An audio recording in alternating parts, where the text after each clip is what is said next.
when there's a problem that needs tackling, it needs tackling immediately. It doesn't need tackling 6 months down the line, which is, unfortunately a classic of the government, in that they'll say they walk the walk, but they very rarely actually put any action into that. Of the House of Commons, Mark Spencer, talking to me earlier today. And in the last few minutes, MPs have started debating the Queen's speech. We'll bring you the speeches from Boris Johnson and from Sir Keir Starmer when they happen, as they happen, here live on Times Radio. In the meantime, let's digest the earlier announcements with two women from either side of the House of Commons, two MPs, of course. Pauline Latham, Conservative MP for Mid Derbyshire, and Carolyn Harris, Labour MP for Swansea East.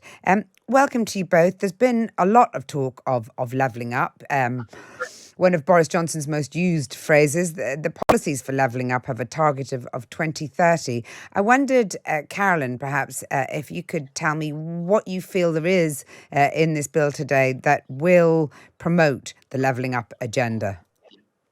Well, there's nothing in there that's going to help low-income families, Mariella. I mean, there was an opportunity to do a windfall tax on energy companies to help families who are currently struggling to pay their bills and put food on the table. There's a missed opportunity here for the Prime Minister and the government to introduce an opportunity for those on low incomes to level up. But though, of course, all eyes are on the budget in September, and the government will say that that's when those sorts of announcements would be made. Yeah, but it's like anything else, isn't it? I mean, when there's a problem that needs tackling, it needs tackling immediately. It doesn't need tackling 6 months down the line, which is, unfortunately a classic of the government, in that they'll say they walk the walk, but they very rarely actually put any action into that. Pauline, your response to that, are you optimistic that levelling up promises are going to be fulfilled by 2030? Yes, I do, because if you look at the energy policy, which is to include many more nuclear sites, and we're talking about the small nuclear reactors which are being built or are being designed in my constituency, and that will bring more jobs up to the Midlands and the North. And I think that's very important, that we provide opportunities for people. It's the Chancellor's job, not in the Queen's speech, and it's his job to bring forward any measures to help people who are having a problem with the cost of living crisis. And one of the things I hope we will see him do is to lower income tax thresholds, because if we cut income tax, what we find is we get a bigger tax take, which can then go into the services that we so desperately need. Help everybody. Though I suppose, as Carolyn says there, that doesn't help people in the immediate future, does it? And we've got 2 million people in the country, struggling to put food on the table, suffering extremely badly from these shortages. And September is quite a long time down the road, isn't it, for people who are struggling now? It is, but on the other hand, September is when we maybe start putting the heating back on. We're not needing to have heating on at the moment. And one of the biggest problems we've got is the energy costs. And the Chancellor has already given people £200 towards their bill, which is quite a substantial amount of money. And I would like to see him making that a grant, because I think gathering it back in from people will cost so much money for the energy companies. I think it's important that is given as a grant towards those people who really need it. I don't think it needs to be given to everybody, because not everybody's in that difficult situation. So it should be targeted at the poorest, the people who are struggling the most. And that isn't necessarily always the people on benefits. It's at the lower income level where they are working and they probably need that money more. But right now, we're not needing to put the heating on, which is a huge cost. We obviously still have to cook. Indeed, but that's not something to take pride in, that thank goodness it's summer, because the population can't afford to put their heating on. It does seem a strange kind of, diversionary route to be taking on this. Pauline, economist Nicola Headlam told the BBC that levelling up funding to local councils is essentially a beauty contest around who gets the money. That's not a partisan opinion. Would you agree? If wealthy areas have more resources to write better applications, that's not very fair. Well, I do think that people need to show how they're going to spend any funding that they get for levelling up. We can't just throw money at a council and say, right, get on and do it. We need to know exactly what people are going to spend it on, because Why is that? I mean, isn't some degree of autonomy for local councils quite important?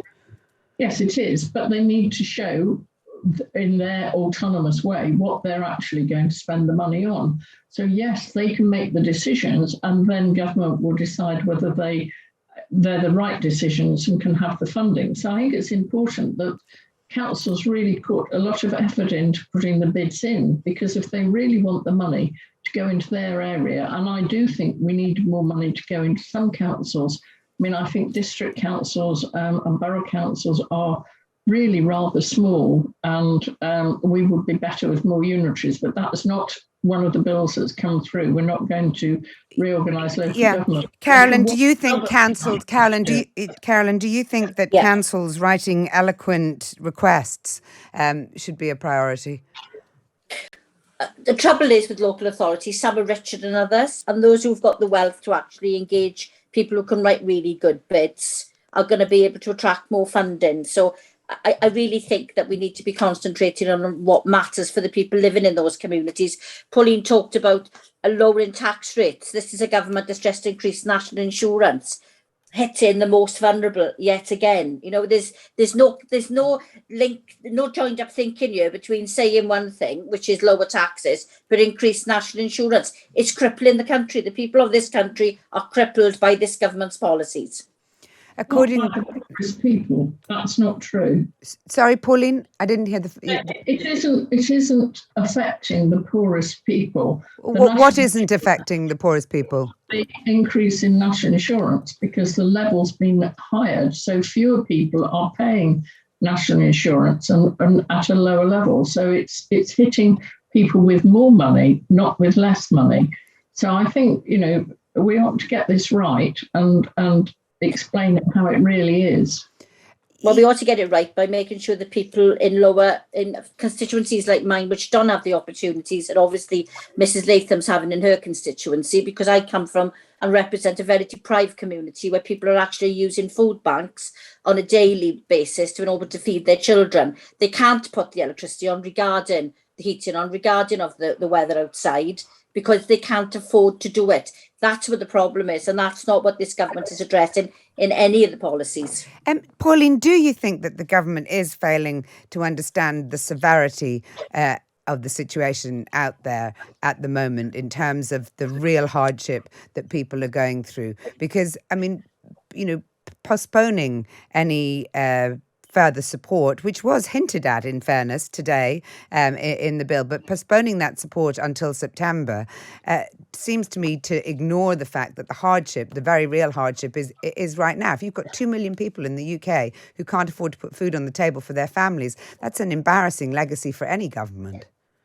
Well, it's not the best thing, but this is a worldwide problem because of the war in Ukraine. We are going to have shortages of food, and the prices do go up in that situation when there's shortages. So it isn't something just affecting this country, it's affecting the world. The cost of living crisis predates the war in Ukraine. I think I have to just point that out.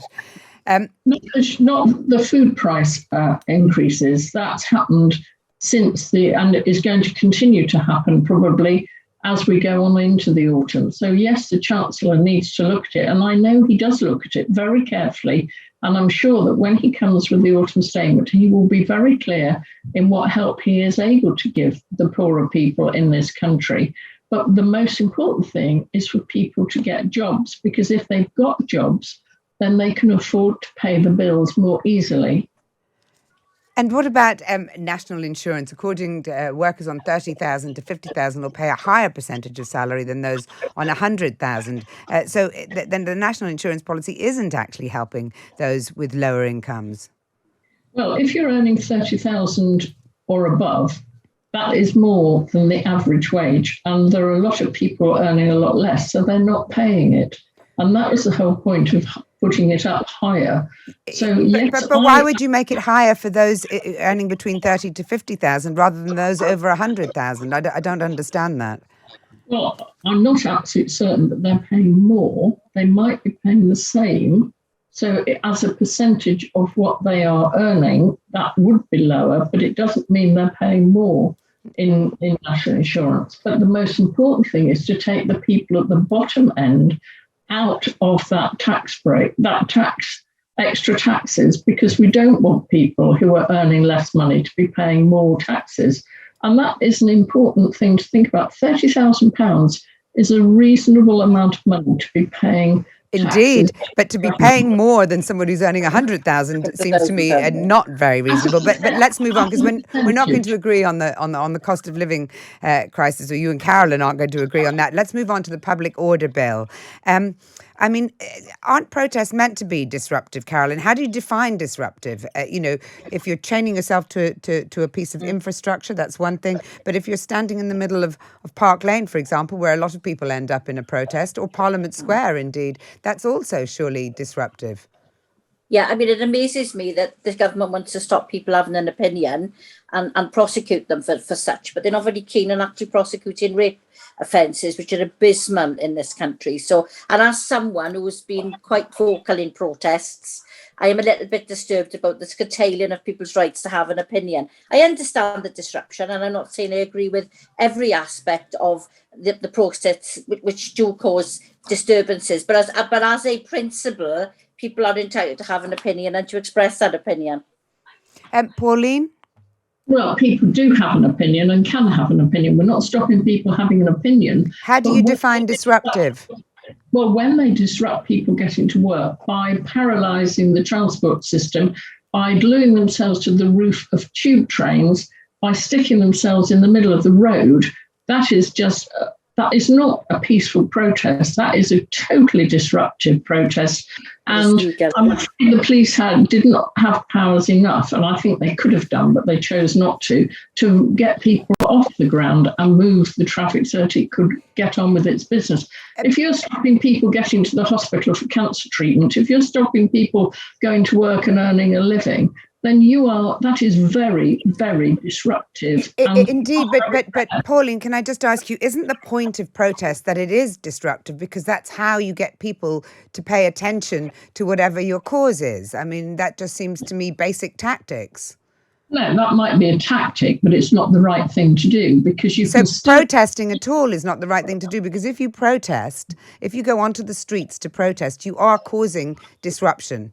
One way or the other. You don't have to. You can protest without causing the traffic to stop, without stopping tube trains running, without stopping planes flying, whatever you're trying to stop. I believe in protest, but it has to be peaceful and non-disruptive. So how do you have a non-disruptive protest? I would love to know the answer to that. How do you have a non-disruptive protest? Where do you go in the centre of a city, let's say, for example, which is where most protests happen, and create a protest that is non-disruptive? Do you line up on the pavement all around the city? I mean, I just don't understand how it happens. Well, you can do that. You can also talk to people. I mean, we do have a thing called democracy in this country, and that is anti-democratic. By sticking protesting is anti-democratic? No, sticking yourself to the road or on the tube train, that is stopping people going about their legitimate. Carolyn, doing that. Carolyn? Well, as someone who's protested quite a lot, and I've actually thought that we had made change when we did protest in the way that Pauline is describing. It has some success, but I'm quite happy to go back and protest again to get what I want. So, to say it's anti-democratic is nonsense, because I think back to the poll tax. If we hadn't had the demonstrations or the protest on that, then we would have been in the far worse position in this country than we are now, if that was at all possible. So it's not anti-democratic. It is a right of an individual to have a say and to be able to express that through. It's a free country. That's what we fought for. A free country. That is the democratic thing. But Pauline, Greta Thunberg, for example, is very much, the Prime Minister's been very praiseworthy of her work in promoting the climate change movement and in drawing, the attention of young people to the climate crisis. At COP, he was very much enthused about what was happening among the youth of today. But of course, they've made their cause something that the public have had to focus on as a result of protesting on the streets, not going to school. That was how Greta Thunberg started, her career as an activist. Would you say that everything she's done is wrong? I think some of the ways she's gone about it, yes, and inciting people to go on the streets and cause violence, I think is wrong. I do think you can have a peaceful protest. That's what we've always had in this country, and I have no problem with that. But I do think we need to talk more.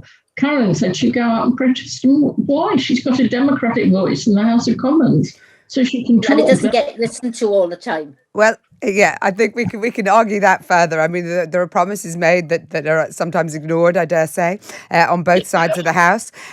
Before you both go, though, I would very much like to get your thoughts on, well, we now have two, don't we? We have Partygate and Beergate, two male leaders of the two parties.